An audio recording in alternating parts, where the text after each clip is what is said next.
Það hefur aðeins borið á því undanfarið að starfsfólk hefur verið að hamstra vinnufatnað sem er ekki gott á tímum COVID.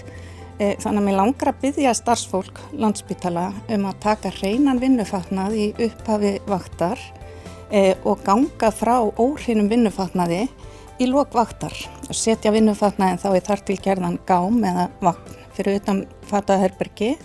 Þetta skiptir máli því að ef við erum að geyma óhreinan vinnufatnað inn í fataskápunum þá getur orðið krossmengun frá óhreinu yfir í hreint. Ef vinnufatnaður óhreinast á vaktinni þá þarf að skipta hann. Það er mikilvægt að fá óhreinan vinnufatnað upp í þvottahús til þess að hann sé inn í hringrásinni. Þannig að verði stöðug hringrás af hreinum fatnaði. Það er alveg bannað að taka vinnufatnað með heim og þvo hann heima. Það á að skila fatnaðinum í lok vaktar þannig að hann fer í þvottahúsi í hreinsun þar. Og við verðum að muna það að það er til nóga starfsmannafatnaði á meðan fólk er ekki að hamstra fatnað.